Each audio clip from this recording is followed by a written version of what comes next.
Durante todo o mês de junho, nós trabalhamos propósito, missão. No primeiro encontro, na primeira terça-feira, no Conexão Família, tivemos aqui a presença da doutora Michele Lopes. Eu estava fora, estava viajando, não pude participar, mas eu sei que foi uma bênção. Muitas pessoas vieram falar comigo a respeito de quão foi importante esse tempo. Depois, as escolhidas também tiveram a oportunidade de ter a doutora Michele aqui. Os fortes tiveram a oportunidade com o pastor Marcelo, foi uma bênção a palavra do pastor Marcelo naquele dia. E hoje, como última terça-feira do mês, noite de vida vitoriosa, nós vamos falar também sobre missão, propósito, amém? E eu gostaria de começar essa palavra dizendo aquela frase que eu falo para mim mesmo todos os dias e para os meus filhos, e eu já falei diversas vezes aqui, que não existe nada melhor do que ser amigo de Deus, porque Deus é bom em todo tempo Ele é bom. Como foi cantado aqui, já tive dor, já fui ferido, mas hoje estou alegre, não é verdade? Porque Deus é bom em todo o tempo. Nos momentos de alegria, nos momentos de felicidade, nos momentos de conquista, nos momentos de celebração, nos momentos de gozo, de descanso, Deus é bom. Quantas vezes você está tão feliz que você fala assim, Deus é maravilhoso, não é verdade? Mas também nos dias de dor, nos dias de angústia, nos dias de medo, nos dias de ansiedade, nos dias de fraqueza, nos dias de escassez, Deus também é muito bom, porque Ele é bom em todo o tempo. Em todo o tempo, Deus tem um propósito para a nossa vida. Nada acontece por um acaso. Você e eu não estamos aqui nessa terra por um acaso. Ninguém veio a esse mundo por engano. Hoje em dia está sendo muito debatido o tema questão do aborto. Aquilo que era certo no passado agora é errado, aquilo que era errado no passado agora é certo. Estão querendo inverter tudo. Mesmo numa situação onde parece que a história não foi desenhada, não foi construída da maneira correta, Deus é bom. Deus tem um propósito. Esses dias eu estava vendo um testemunho de uma mulher que quando menina, tinha apenas 11 anos, ela foi estuprada com a babá no parque.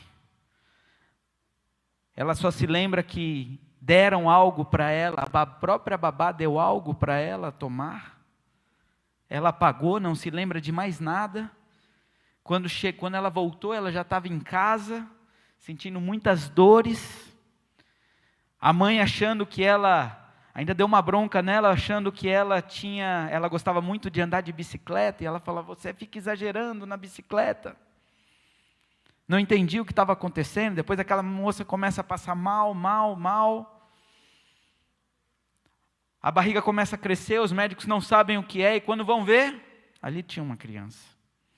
E foi dada a opção para ela abortar aquela criança. Porque a lei permite até um certo período. Mas aquela mãe, a mãe dela, juntamente com aquela menina de 11 anos, falou, filha, vamos aguentar? Eu estou com você. Vamos juntos. Você vai ter esse nenê e a gente doa. Tantas pessoas querendo um filho. E quando aquele menino nasceu, diante todo aquele cenário, a mãe da menina quis ver a criança e quando viu aquele menino, se apaixonou por aquele menino. E falou assim, filha, vamos cuidar. É seu filho. Independente do que aconteceu, é seu filho. Vamos cuidar.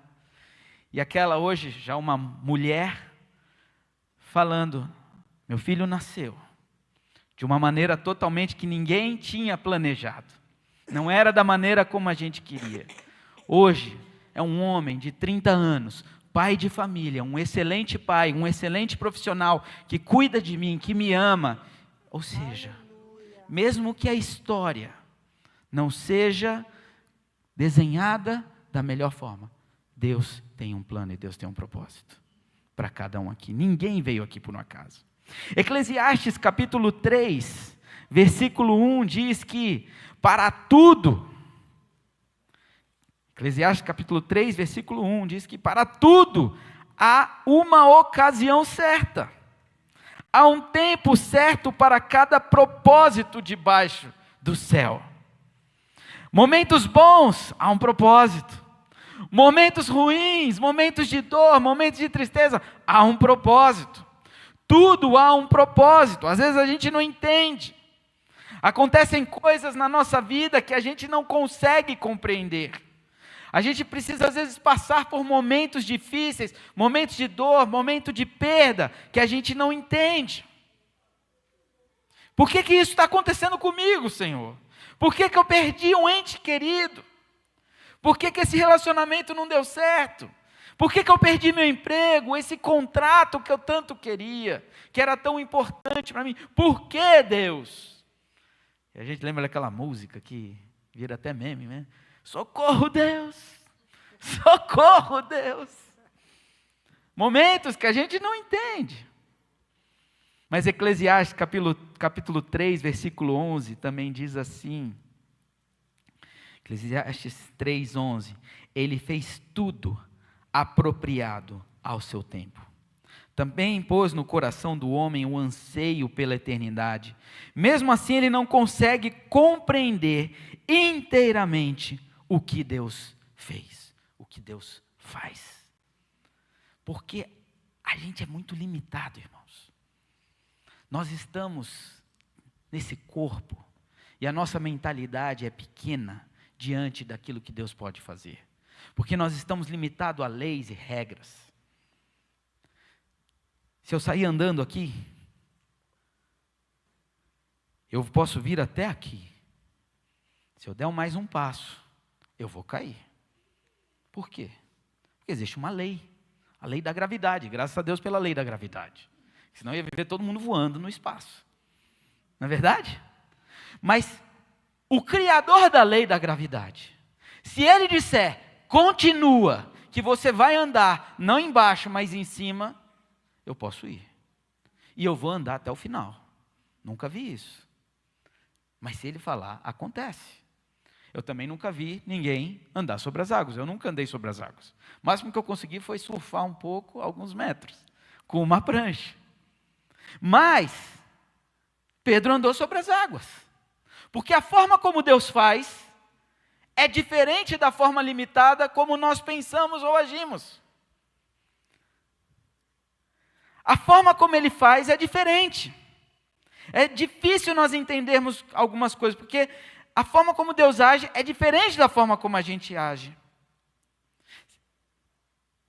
E sabe, às vezes acontecem coisas na nossa vida que precisam acontecer.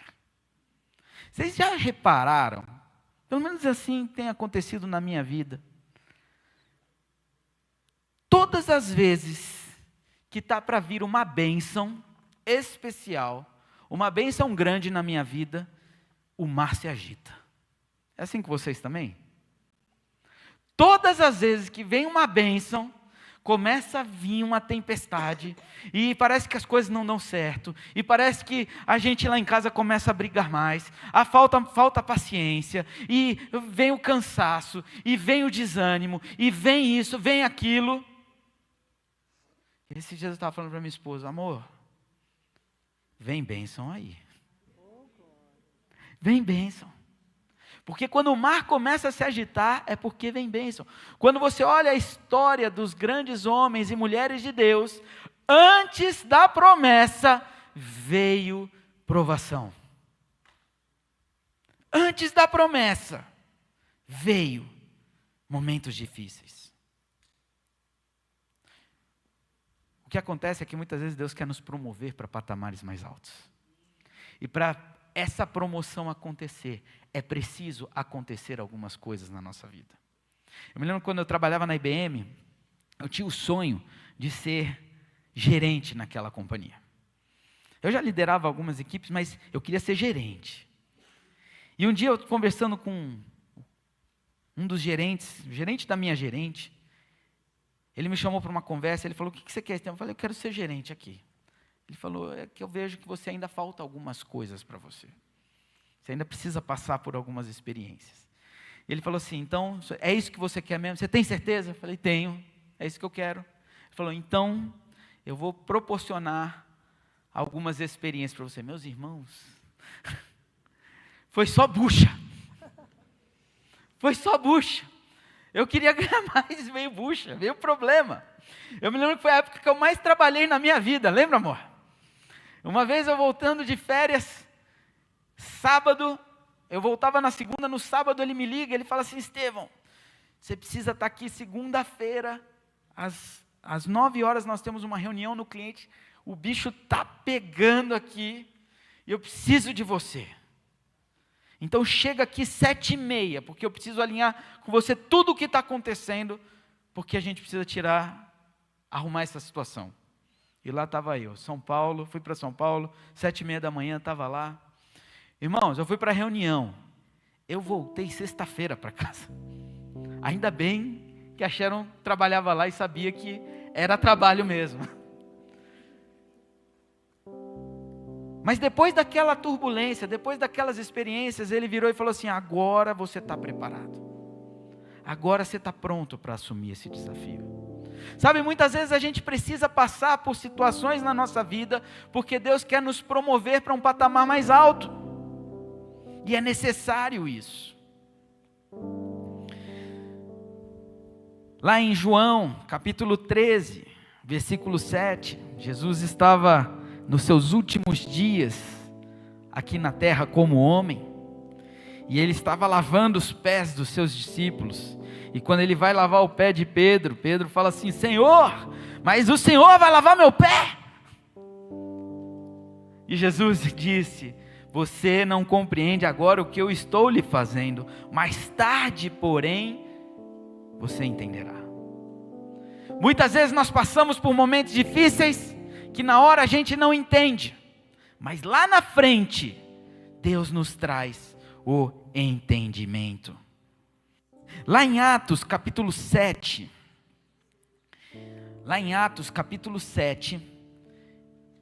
fala a respeito do discurso que levou Estevão, meu xará, a ser apedrejado. E lá, no capítulo 7, a partir do versículo 20, na verdade, a partir do versículo 17, ele fala a respeito das estações na vida de Moisés. Abra sua Bíblia lá em Atos, capítulo 7, a partir do versículo 17. Diz assim, ao se aproximar o tempo em que Deus cumpriria a promessa a Abraão, aumentou muito o número do nosso povo no Egito. Então outro rei, que nada sabia a respeito de José, passou a governar o Egito. Ele agiu traiçoeiramente para com o nosso povo e oprimiu os nossos antepassados, obrigando-os a abandonar os seus recém-nascidos para que não sobrevivessem. Vamos relembrar aqui, vocês conhecem a história de Moisés, né? Na verdade, vamos relembrar um pouco antes. Deus havia dado uma promessa a Abraão. Quais foram as promessas? Quem se lembra? O que Deus prometeu a Abraão? Pais de muitas nações. O que mais? Que ele daria o quê? Filhos, uma grande geração, mas também uma terra. Uma terra que emana leite e mel. Agora olha só, quando Deus falou com Abraão, Abraão tinha filhos? Sim ou não? Abraão tinha terra? Sim ou não? Abraão não tinha nada. Abraão só tinha uma palavra, dada pelo próprio Deus. Sai da tua parentela e eu te farei uma grande nação, e te darei terra que mana leite e mel. Ele não tinha nada, ele só tinha uma palavra. Demorou um tempo para que Abraão visse a promessa se cumprir com o seu filho nascendo. Mas a terra ele não viu. Demorou 400 anos, meus irmãos. 400 anos para que a promessa do Senhor se cumprisse. Deixa eu falar uma coisa, a palavra de Deus, a promessa de Deus para a sua vida pode até demorar, mas ela se cumpre. A promessa de Deus, as promessas de Deus e os planos e projetos de Deus para as nossas vidas podem até demorar, mas se cumprem. E sabe, eu creio que o inimigo, ele não sabe quais são exatamente os planos de Deus para as nossas vidas. Ele não sabe exatamente o que Deus vai fazer, porque Deus é um Deus criativo, Deus não é um Deus previsível, Deus é um Deus imprevisível.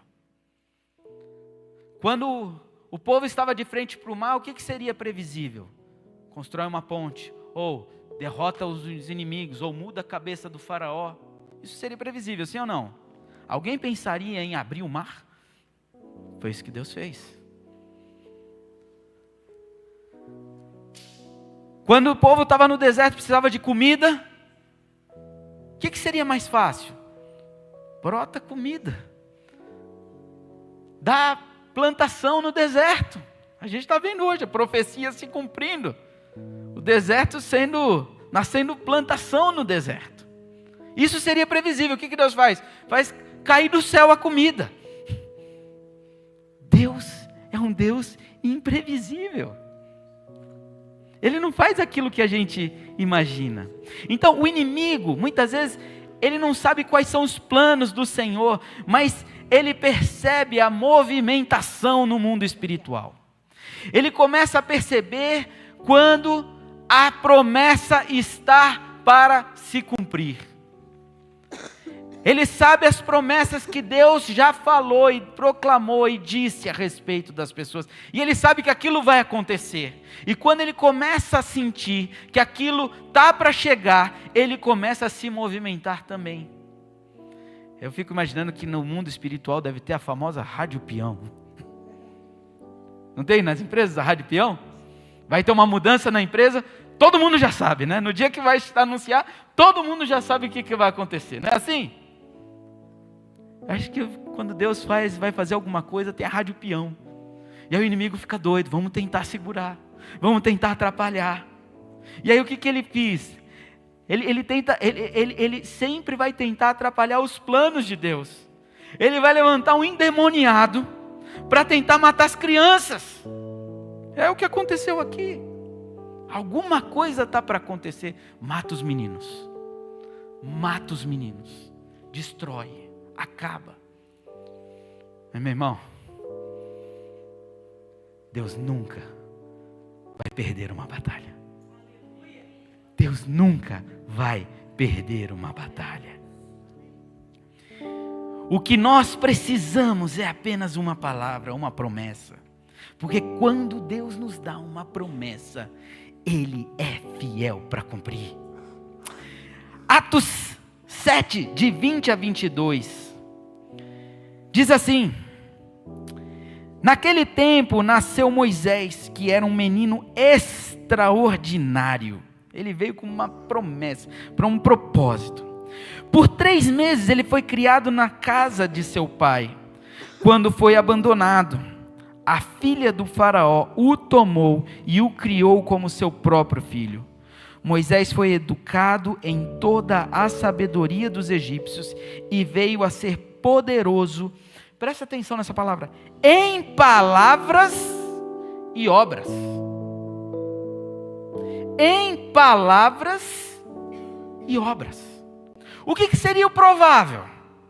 Senhor, muda a lei, toca no coração do faraó, tira essa lei de matar os meninos. Não seria o mais provável? Vamos fazer um jejum e oração aqui para Deus mudar o coração de faraó. Às vezes a gente quer dar ordem para o Senhor. Mas nosso Deus é o Deus do improvável.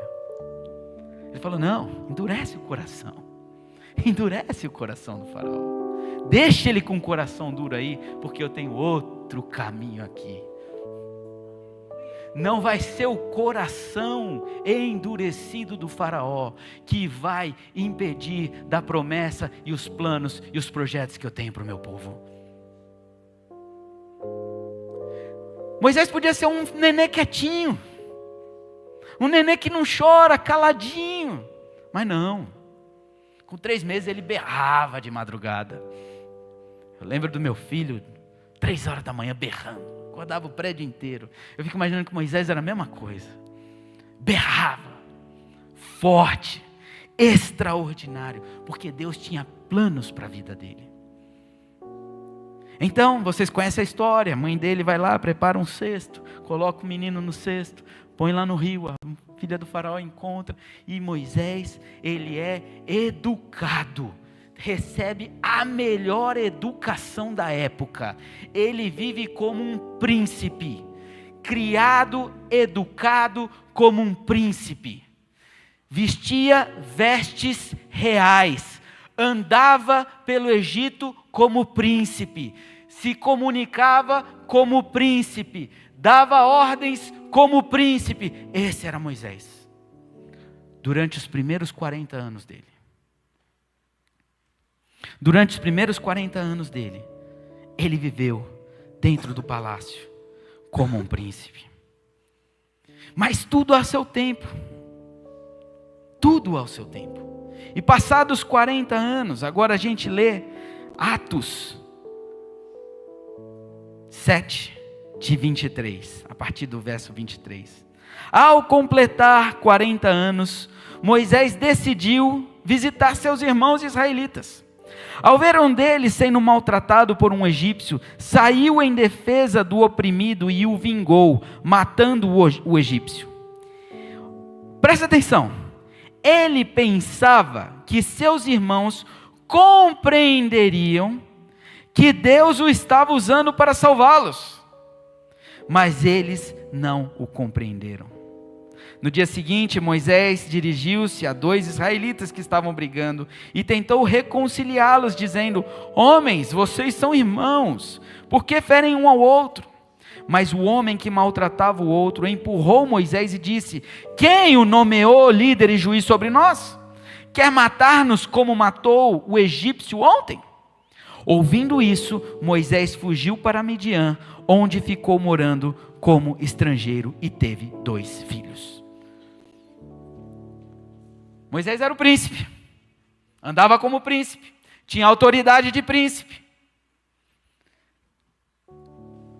achava que estava naquela posição porque Deus tinha um propósito para ele, e ele achava que ele iria ser muito útil naquele lugar. Só que o nosso Deus é um Deus improvável. Porque se Moisés tivesse feito tudo o que ele fez ali, não seria a glória do Senhor, seria a glória de Moisés. Ah, mas o Moisés era um príncipe. Ah, mas ele foi colocado ali para aquele tempo. Foi até usado por Deus, mas ele teve toda a estrutura. Mas não. Os próprios irmãos dele, povo dele, rejeitou ele. E agora ele vai para uma terra, tem que sair fugido como estrangeiro. Irmãos, estrangeiro não tem vez. Estrangeiro nunca vai ser um cidadão. Já começa na entrada do país. Para quem já teve oportunidade de visitar um outro país, é assim. Você desembarca do avião, você tem que passar pela imigração, você tem que passar pela polícia daquele país. E aí você tem 2 filas, uma de estrangeiro e uma de imigrante. Aí você olha do cidadão, né? Aí você olha para a fila do povo que é cidadão, vai rapidinho, do estrangeiro demora. Aí quando você vai lá nos lugares turísticos, o cidadão paga 10%, o estrangeiro, o turista, paga 100%. O cidadão tem crédito, o estrangeiro não tem. O estrangeiro sempre vai ser desfavorecido. E lá estava Moisés, como estrangeiro numa terra. escondido, com medo. E ali ele passa os próximos 40 anos dele. Mas tudo há o seu tempo.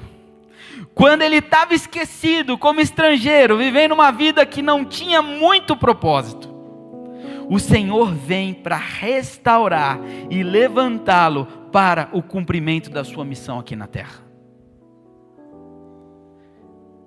Irmãos, muitas vezes acontecem coisas na nossa vida que nos fazem parecer estrangeiros. Muitas vezes nossos próprios irmãos nos rejeitam. Muitas vezes nossos próprios irmãos não nos reconhecem. Muitas vezes acontecem coisas que machucam, ferem a nossa alma. E nós temos que fugir com medo, tristes, angustiados, ansiosos. Ficamos presos em uma terra que não é a nossa terra. Não é a terra que Deus planejou, programou para que eu e você vivêssemos. Quantos sonhos muitas vezes são engavetados numa terra onde não é a nossa. Aconteceu com Moisés. Mas ali, como estrangeiro, onde ele já não tinha mais sonho, o que ele foi fazer? O que ele era lá? Quem lembra? Pastor de ovelhas. Ele foi cuidar das ovelhas dele? Nem as ovelhas eram dele. Um homem que era príncipe, respeitado, vivia, andava nos carros reais, frequentava as festas mais importantes daquele tempo, se relacionava com as principais pessoas, com as pessoas mais importantes daquela época, agora está numa terra desconhecida, como um estrangeiro, cuidando de ovelhas, que nem dele eram. Ali ele começa a perder toda aquela identidade que foi criada na época que ele estava no Egito. Ali ele não tinha mais o poder, ali ele não tinha mais as roupas reais, ali ele não tinha mais os carros, ali ele não tinha mais os relacionamentos, ele não tinha mais os amigos, ele não tinha nada. 40 anos cuidando de ovelhas. Você pode imaginar o que passava na cabeça de Moisés naqueles momentos, naqueles dias? Ele, as ovelhas, uma vara, um cajado, lembrando do passado, lembrando do que era a vida dele. Senhor, o que eu estou fazendo aqui? Qual é o meu propósito? Por que eu estou aqui nesse lugar? Mas foi lá que ele estava sendo preparado para a próxima estação. Foi lá, quando ele não tinha mais nada, absolutamente nada, daquilo que ele teve. Foi lá que ele teve um encontro com o Deus Todo-Poderoso. Foi lá que a sarça pegou fogo e não se consumiu. Foi lá que aquela voz que saiu atraiu ele. Foi lá. E Deus fala com Moisés. E convida ele para se juntar para um propósito e o plano que ele mesmo tinha estabelecido para o povo. Atos 7:30. Olha o que diz. Passados 40 anos, então os primeiros 40 anos foi riqueza, foi palácio, foi as melhores escolas. Passados esses 40 anos, foi como estrangeiro, sem nada, cuidando de ovelha. Agora passaram esses 40 anos, apareceu a Moisés um anjo nas labaredas de uma sarça, em chamas no deserto, perto do monte Sinai. Vendo aquilo, ficou atônito, e aproximando-se para observar, ouviu a voz do Senhor. Eu sou o Deus dos seus antepassados, o Deus de Abraão, o Deus de Isaque, o Deus de Jacó. Moisés, tremendo de medo, não ousava olhar. Então o Senhor lhe disse: tire as sandálias dos pés, porque o lugar em que você está é terra santa. De fato tenho visto a opressão do meu povo no Egito, ouvi seus gemidos e desci para livrá-los.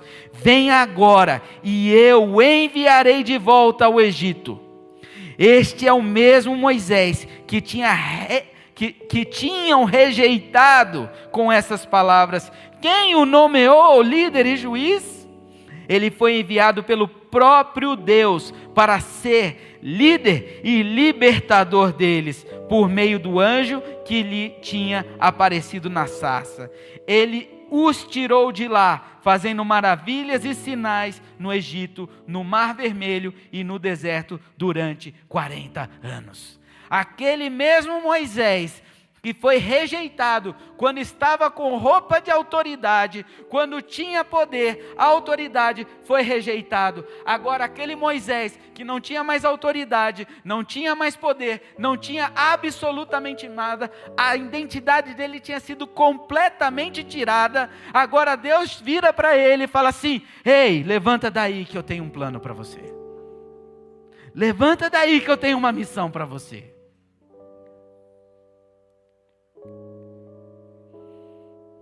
Mas Moisés estava machucado, estava ferido, ele havia perdido a sua identidade. O Senhor vem e se encontra com Moisés e fala com ele na sarça ardente, convida ele para se juntar nessa missão. Mas olha o que Moisés diz. Moisés estava tão ferido, tão machucado, que olha o que Moisés diz, lá em Êxodo capítulo 3, versículo 11. Moisés, porém, disse a Deus: quem sou eu para apresentar-me ao faraó e tirar os israelitas do Egito? Queridos, um homem que passou 40 anos morando no palácio, tinha suas refeições com o faraó, participava das festas com o faraó, entrava na presença do faraó. Ele estava tão ferido e machucado que agora ele fala assim: quem sou eu para entrar na presença do faraó? Quem sou eu? Aqui mostra que ele já não tinha mais identidade nenhuma. Depois no capítulo 4, versículo 1, ele diz o seguinte: Deus fala com ele: olha Moisés, eu vou com você, eu vou te ajudar, é plano meu, você vai, eu vou junto com você. Olha o que ele diz lá no capítulo 4, versículo 1, Moisés respondeu: e se eles não acreditarem em mim, nem quiserem me ouvir, e disserem: o Senhor não lhe apareceu? Aqui mostra a figura de uma pessoa que não acredita mais em nada, está ferida, está machucada. Aquele homem que Estevão fala que era poderoso nas suas obras e na sua fala, agora está totalmente descaracterizado.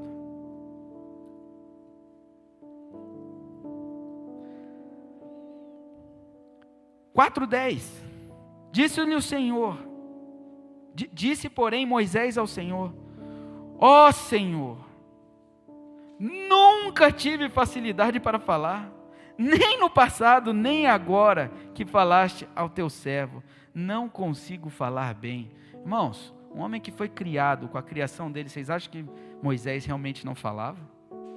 Ou a identidade dele estava totalmente perdida?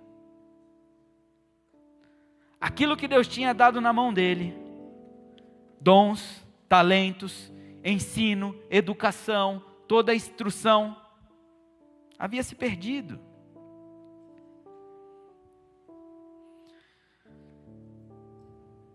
Mas Deus mostra que não é ele quem vai, mas é Deus quem vai com ele.